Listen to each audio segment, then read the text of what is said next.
Hello my dear student. प्यारे बच्चों, इसके पहले आप लोगों को कूलाम के नियम के लिए बताया गया था। क्लास 12 का फर्स्ट लेसन का ये फर्स्ट स्टेज है, जिसमें कूलाम के नियम को बताया गया था। अब उस कूलाम के नियम को हम वेक्टर फॉर्म में कैसे प्रदर्शित करेंगे उसके विषय में जानेंगे कि वेक्टर फॉर्म क्या होता है, कैसे होता है, यानी सदिश निरूपण हम करेंगे। देखिए, इससे पहले कूलाम के नियम को बताया गया था कि F बराबर 1/4πε0 इंटू Q1 Q2/R का स्क्वायर। अब हम क्या करेंगे, कूलाम के नियम को वेक्टर फॉर्म में हम कैसे प्रदर्शित करेंगे उसके विषय में जानेंगे। Coulomb law in vector form. Coulomb के नियम का सदिश निरूपण। सदिश निरूपण। देखिए, बल एक सदिश राशि है, अतः कूलाम के जो नियम है उसको भी हम सदिश रूप में रखना एक उत्तम कार्य समझेंगे। ऐसी स्थिति में हमको क्या करना है, सपोज दैट कि माना हम दो आवेश, एक ही जाति के दो आवेश Q1 तथा Q2 लेते हैं। जैसे यहाँ पर एक Q1 आवेश और एक ऐसे Q2 आवेश लेते हैं, और जो दोनों एक ही समान है, चाहे दोनों ऋणात्मक है चाहे दोनों धनात्मक है, लेकिन हम यहाँ दोनों धनात्मक आवेश लेते हैं और इसमें एक मूल बिंदु लेते हैं। अब क्या होगा कि यहाँ से जो यह मेरा इनवर्सल वेक्टर यानी स्थिति सदिश पोजीशन वेक्टर में आएंगे, इसकी जो पोजीशन वेक्टर स्थिति सदिश क्रमशः मूल बिंदु O है और पोजीशन वेक्टर इसका R1 और यह इसका R2 इसका पोजीशन वेक्टर है। यहाँ से इधर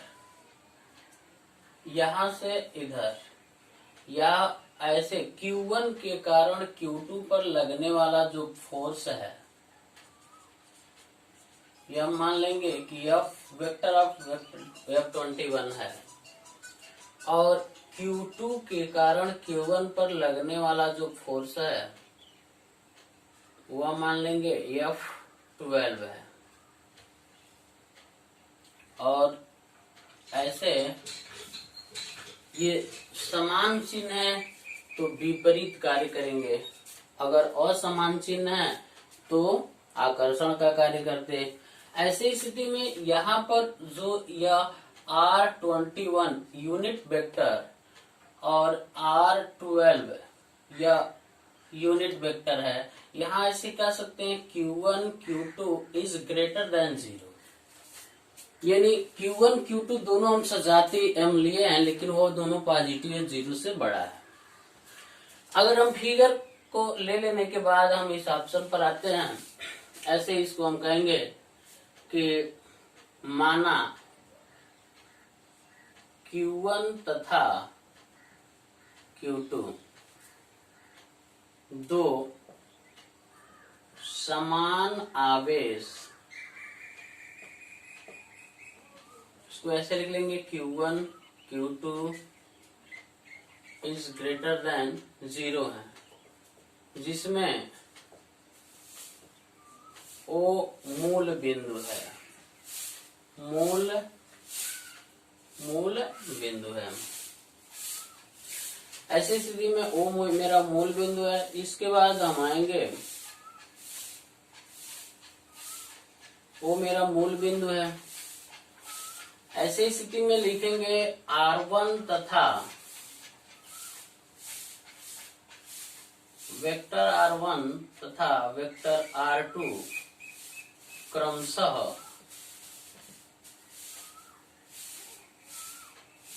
पोजीशन वेक्टर यानी कि स्थिति सदिश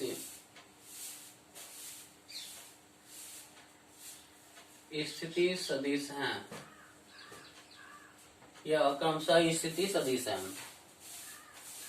अब Q1 के कारण Q2 पर, इस आवेश Q1 के कारण Q2 पर लगने वाला बल F21, Q1 के कारण Q2 पर लगने वाला बल F21 तथा Q2 के कारण Q1 पर लगने वाला जो मेरा बल है वो क्या हो जाएगा। Q1 पर लगने वाला जो मेरा बल होगा वेक्टर ऑफ F12 है। अब ऐसी स्थिति में मेरा क्या हो जाएगा कि Q1 तथा Q2 आरोपित बल F12 है। अब Q1 से Q2 की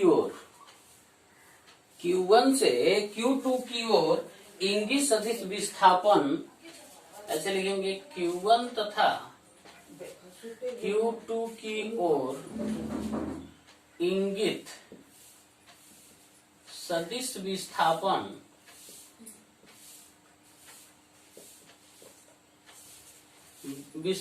को R21 तथा R21 मानते हैं, अर्थात R21 = R2 माइनस R1। ठीक इसी प्रकार हम Q2 से Q1 की ओर इंगित सदिश विस्थापन निकालेंगे। ठीक इसी प्रकार हम आएंगे Q2 से Q1 की ओर इंगित सदिश विस्थापन। अब यहां थोड़ा सा कंफ्यूजन आएगा। जैसे इस सदिश विस्थापन को R12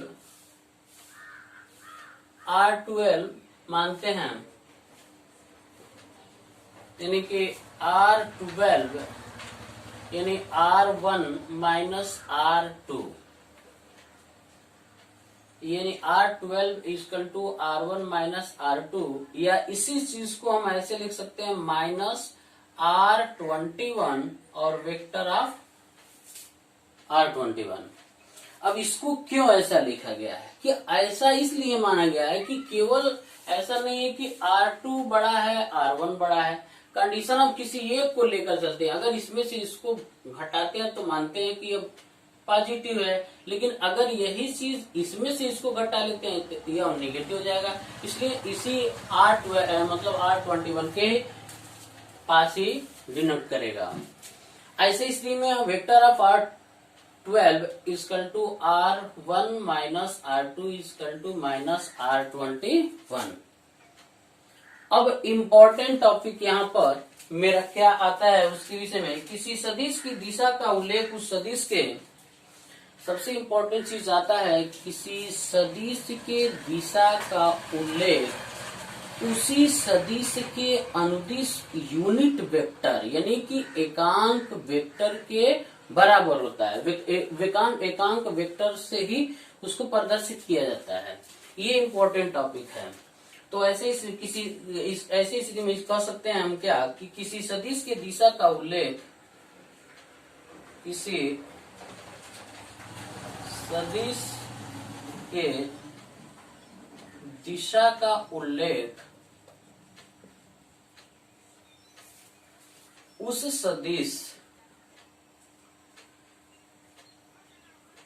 सदिश के अनुदिश एकांक वेक्टर यानी कि यूनिट वेक्टर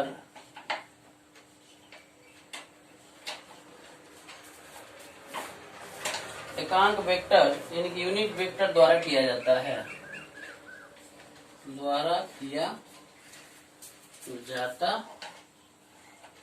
अर्थात अब इससे यूनिट वेक्टर पर आएंगे हम, क्या चीज बनेगा कि unit vector R21 equal to vector of R21 by R12। क्योंकि R12 क्यों लिखा गया, क्योंकि इसी में R12 और R21 से ही डिनोट किया गया है। इसी प्रकार हम यह आएंगे कि R12 वेक्टर के लिए कि R12 वेक्टर बाई R21। अगर ये R12 वेक्टर को हम यहाँ ऐसे लिखे हैं कि R minus R21 vector by R21, या इसको हम ऐसे लिख सकते हैं माइनस R21 वेक्टर। देखिए यूनिट वेक्टर यहाँ पर ये चीज प्रदर्शित करता है कि एक मेरा धनात्मक है और एक मेरा ऋणात्मक है। अब ये धनात्मक और ऋणात्मक दो चीज मेरे पास आए हैं, इसलिए यहाँ पर धनात्मक यूनिट वेक्टर R21 तथा यूनिट वेक्टर R12 एक दूसरे के विपरीत हैं, यानी कि मतलब एक धनात्मक है और एक ऋणात्मक है। इस स्थिति में क्या हो सकता है, अर्थात R21 इसके विपरीत एकांक वेक्टर हैं, ऐसे कह सकते हैं। अर्थात R21 यूनिट वेक्टर R21 तथा यूनिट वेक्टर R12 एक दूसरे के विपरीत हैं। जब एक दूसरे के विपरीत हैं तो ऐसे स्थिति में क्या हो सकता है कि इसी प्रकार Q1 के कारण Q2 पर आरोपित बल, इस प्रकार Q1 के कारण Q2 पर आरोपित बल, यह मेरा F21 equal to 1/4 pi epsilon 0 Q1 into Q2 by R21 का स्क्वायर और यूनिट वेक्टर R21, यह मेरा वेक्टर फॉर्म का फार्मूला बनेगा। और ये समान चिन्हों के लिए ये देखिए Q1 और Q2 जब दोनों धनात्मक हो सकते हैं, दोनों ऋणात्मक हो सकते हैं और दोनों एक धनात्मक और एक ऋणात्मक हो सकता है। यह कंडीशन जो बता रही है इस पर, जब दोनों धनात्मक हो सकता है तो यहाँ प्रतिकर्षण का कार्य होगा, दोनों ऋणात्मक होगा तभी प्रतिकर्षण का कार्य होगा। हाँ, ये एक पॉजिटिव और एक निगेटिव होगा तो वहां पर आकर्षण का कार्य होगा। इसलिए प्यारे बच्चों, इस प्रकार Q1 के कारण Q2 पर जो आरोपित बल मेरा प्राप्त हुआ है F21 1/4 pi epsilon 0 into Q1 Q2 अपन यूनिट वेक्टर R1 का स्क्वायर यानी यूनिट वेक्टर R21 है, ये इंपॉर्टेंट टॉपिक है। ठीक इसी प्रकार Q2 के कारण ऐसे सकते हैं, Q2 के कारण Q1 पर आरोपित बल, जो आरोपित बल मेरा ऐसे लिख सकते हैं F12 equal to 1/4 pi epsilon 0, और यहाँ पर ऐसे लिख सकते हैं Q1 Q2 बाई R12 का स्क्वायर यूनिट वेक्टर R12, या इसी चीज को हम ऐसे यह लिख सकते हैं माइनस F21 ऐसे यह वेक्टर, क्योंकि इस R12 को हम -21 लिख सकते हैं। इस प्रकार यह मेरा फार्मूला बनता है। और ऐसे स्थिति में हम क्या करेंगे, अब इस चीज को, इस सदिकुलाम के नियम का वेक्टर फॉर्म जो था, इस चीज को यह प्रदर्शित करता है। एक चीज है धनात्मक तथा ऋणात्मक सिंबलों के साथ इस तरह का फार्मूला बनता है। हाँ, इसके बाद अब कूलॉम के नियम का कुछ अंक की क्वेश्चन आप देखेंगे। हाँ, और उसके बाद आपको इलेक्ट्रिक फील्ड, इलेक्ट्रिक लाइन यानी विद्युतीय बल रेखाएं, इसके विषय में जानना है। उसके बाद इंटेंसिटी ऑफ इलेक्ट्रिक फील्ड या माने वैद्युत चुंबकीय क्षेत्र की तीव्रता, इसके विषय में जानना है। तो चलिए ठीक है, इसके विषय में थोड़ा 1 मिनट के लिए आपको टाइम होगा, जरा नोट कीजिए।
चलिए इसको मिटाते हैं हम।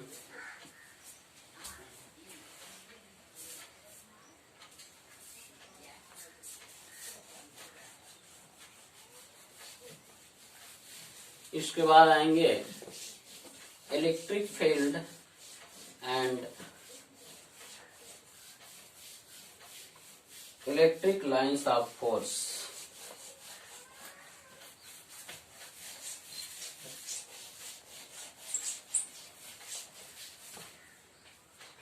देखिए आएंगे electric field and electric lines of force.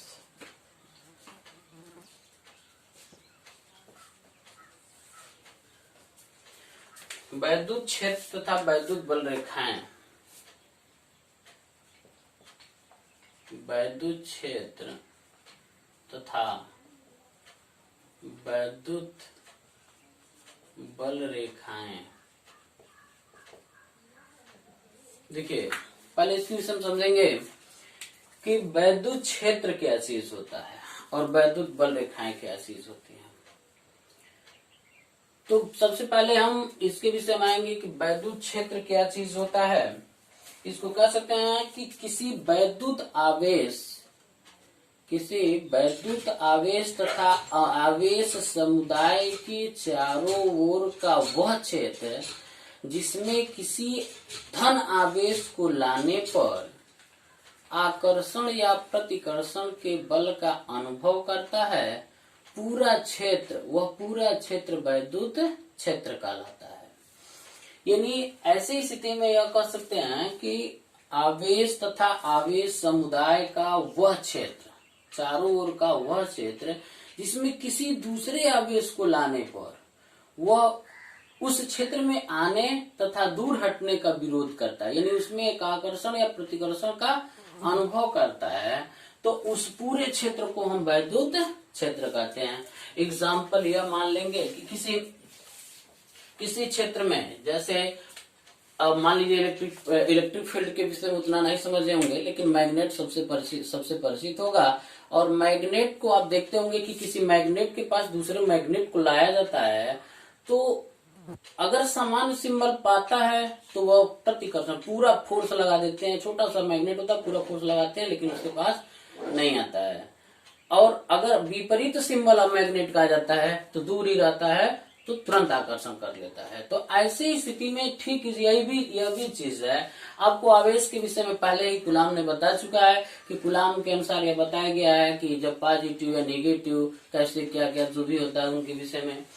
तो सबसे पहले हम वैद्युत क्षेत्र, हम आपको मैंने बताया कि वैद्युत एक थोड़ा सा इसके विषय में लिखेंगे कि वैद्युत क्षेत्र यानी किसी आवेश तथा आवेश समुदाय के चारों ओर का वह क्षेत्र जिसमें किसी आवेश को लाने पर आकर्षण या प्रतिकर्षण के बल का अनुभव किया जाता है, पूरा क्षेत्र ही वैद्युत क्षेत्र कहलाता है।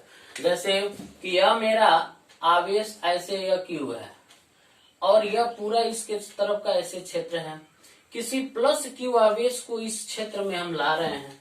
लाने पर क्या कंडीशन बनता है कि जब लाया जाता है तो या तो आकर्षण कर लेता है या इसको तुरंत ही खींच लेता है, या तो इसको अभी यहीं पर आता है तो इसको कहता है तुम मेरे पास मत आओ, भग जाओ। तो यह सिंबल ये बताता है कि अगर यह प्लस है, अगर यह प्लस है तो इसके पास नहीं आने देगा, अगर ये दोनों ऋण है तो ये दोनों ऋण पास में नहीं आने देगा, अगर ये प्लस है ये माइनस है या ये माइनस है ये प्लस है तो इसको यहीं दूर से ला देगा। तो यहाँ जब दूर हटाएगा तो प्रतिकर्षण और नजदीक लाएगा तो आकर्षण। यानी ये चीज पहले बताया जा चुका है कि किसी प्लस और प्लस यानी सजातीय आवेश एक दूसरे का प्रतिकर्षण का कार्य करते हैं तथा विपरीत आवेश एक दूसरे का आकर्षण, विपरीत आवेश एक दूसरे का आकर्षण का कार्य करते हैं। तीसरे टॉपिक में बताया गया। तो आएंगे इसके विषय में वैद्युत क्षेत्र। अब यह चीज है कि वैद्युत बल रेखाएं क्या चीज, पहले कि अगर मेरा बल परिवर्तित होता रहता है तो आवेश यानी वैद्युत क्षेत्र में आवेश एक गोलाकार रूप धारण करता है। जैसे किसी मार्ग पर एग्जाम्पल ऐसे होता है कि गोलाकार बल परिवर्तित होता रहना है। जैसे कि मान लो ऐसे कोई चल रहा है, चलो ऐसे रहा है, इसका डायरेक्शन इधर फोर्स का है, लेकिन पुनः ऐसे चल जा रहा है, फिर ऐसे जाना चाहिए तो इधर फोर्स है, पुनः ऐसे जाना चाहिए, यानी ऐसी स्थिति में इधर फोर्स चला है, ऐसी स्थिति में मतलब ये परिवर्तित फोर्स के लिए आवेश परिवर्तित होता रहता है। ऐसी स्थिति में इसके लिए वैद्युत बल रेखाओं के लिए ऐसी स्थिति में ऐसे एग्जाम्पल ऐसे लिख सकते हैं, आवेश तथा आवेश समुदाय के चारों ओर का वह क्षेत्र जिसमें किसी परीक्षण आवेश को लाने पर आकर्षण या प्रतिकर्षण बल का अनुभव किया जाए वह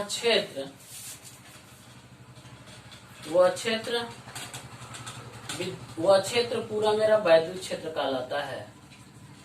वैद्युत क्षेत्र कहलाता है। अब रहा इसका डिफिनेशन, आवेश तथा आवेश समुदाय के चारों ओर का वह क्षेत्र जिसमें किसी परीक्षण आवेश को लाने पर आकर्षण या प्रतिकर्षण बल का अनुभव किया जा सकता है। अब ऐसे स्थिति में यह मेरा मान ऐसे मान लेंगे कि अगर मेरा ऐसे यह प्लस आवेश और ये प्लस आवेश इस सिंबल को ऐसे या दर्शाता है कि अगर इसमें जो ऐसे परीक्षण आवेश पाए जाते हैं, क्या होता है कि ऐसे यह परीक्षण आवेश ऐसे यह इसमें परिवर्तित होते रहते हैं। अगर यहाँ पर जिधर बल का होता है मान, जिधर बल की दिशा होती है उधर ही आवेश की भी दिशा होती है। एक चीज ध्यान देंगे, बल के दिशा के तरफ ही मेरा आवेश की दिशा होती है और कभी भी आवेश प्लस की तरफ से चलता है और माइनस पर जाकर समाप्त हो जाता है। तो ऐसे स्थिति में यह मेरा प्लस के सिंबल के लिए ऐसे मतलब इलेक्ट्रिक फील्ड या मतलब यह रेखाएं हैं। तो ऐसे एक चीज है कि वैद्युत क्षेत्र तथा वैद्युत बल रेखाएं यानी किसी वैद्युत क्षेत्र में खींचा गया वह काल्पनिक वक्र या वह काल्पनिक पृष्ठ जिस पर एक धन आवेश, एकांक धन आवेश स्वतंत्र रूप से जिस दिशा में चलता है यानी बल की दिशा में जो चलता है वही मेरा वैद्युत बल रेखा कहलाता है। यानी एक चीज और एक टॉपिक यह भी समझेंगे, बोले स्पीकर को समझ लेंगे। ऐसी स्थिति में अगर यह मेरा माइनस का सिंबल है आवेश का, तो अगर इसके सिंबल को अगर हम समझें तो ऐसी स्थिति में यह सिंबल इस तरह का, ऐसे ये सिंबल ये बताता है कि ऐसे घटनाएं हैं जो एक अट्रैक्शन, मतलब ये है कि आवेश प्लस से चलकर माइनस की ओर समाप्त हो रहा है। अगर ये सिंबल क्या कंडीशन बताता है कि अगर यहाँ प्लस और ये जो माइनस सिंबल है, इसको हम क्या करें, इस रेस को ऐसे, इस रेस को हम ऐसे डायरेक्ट करें और ऐसे डिनोट करें, ऐसे डिनोट करें, ऐसे करें और ऐसे करते हैं, तो ये सिंबल ये बताता है कि प्लस चार्ज जो है, यानी ये जो चार्ज है प्लस से माइनस की ओर, प्लस से माइनस की ओर, प्लस से माइनस की ओर, ऐसे ये सिंबल ये बताता है। तो ये जो परीक्षण आवेश, ये इंपॉर्टेंट टॉपिक होता है कि ऐसे वैद्युत बल रेखाएं प्लस से निकलकर माइनस की ओर समाप्त होती हैं, यानी प्लस से माइनस की ओर जाती हैं। हाँ, एक चीज और आता है कि अगर विपरीत ऐसे समान चिन्ह अगर आ गए, कि मान लेंगे कि यहाँ पर प्लस चार्ज है, यहाँ पर प्लस चार्ज है, दोनों एक दूसरे से क्या है, ऐसे रेस ऐसे निकलेगा, ऐसे चला जाता है, ऐसे चला जाता है, ऐसे चला जाएगा। ऐसी स्थिति में ये भी रेस ऐसे चला जाएगा, ऐसे चला जाएगा, यानी कि कुल मिला जुला कर ऐसे यह सिंबल आपस में विपरीत हो जाएंगे, यानी यहाँ पर आपस में सटेंगे नहीं। ये जो पूरा फील्ड, यहाँ पर अगर कोई परीक्षण आवेश को लाया जाए तो इसका कोई तात्पर्य नहीं होगा, ये अपने जगह पर रहेगा और ये अपनी जगह पर ही साइलेंट रहेगा, यहाँ कोई महत्व नहीं होगा, क्योंकि ये फोर्स यहाँ लगा रहा है, ये फोर्स यहाँ लगा रहा है, दोनों पॉजिटिव सिंबल हैं, तो यहाँ पर कोई कार्य नहीं होगा। ठीक इसी प्रकार आप इलेक्ट्रिक फील्ड के विषय में आपको परिचित कराया गया। पुनः अब आप लोगों को इंटेंसिटी ऑफ इलेक्ट्रिक फील्ड, अब पुनः इसके बाद आपको बताया जाएगा कि वैद्युत क्षेत्र की तीव्रता क्या होती है, और यहाँ से इम्पोर्टेंट टॉपिक स्टार्ट होगा। ये भी इम्पोर्टेंट टॉपिक है, थोड़ा समय कम होने के नाते मैं इतना चीज को मैं बता रहा हूँ। अब वैद्युत बल रेखाओं के लिए मैंने बताया कि वैद्युत बल रेखा वैद्युत क्षेत्र में खींचा गया वह काल्पनिक वक्र है, वह काल्पनिक वक्र या पृष्ठ है जो कोई धन आवेश जिस दिशा में चलती है उस दिशा के मान को ही प्रदर्शित करता है। ठीक है, तो इस प्रकार आप परिचित हो गए वैद्युत क्षेत्र तथा वैद्युत बल रेखाओं से। अगला नेक्स्ट टॉपिक होगा कि इंटेंसिटी ऑफ इलेक्ट्रिक फील्ड, वैद्युत क्षेत्र की तीव्रता, वो बहुत इंपॉर्टेंट टॉपिक होगा। पुनः अब इस टॉपिक को यहीं तक होगा, 1 मिनट का टाइम होगा, इसको नोट कर लीजिए।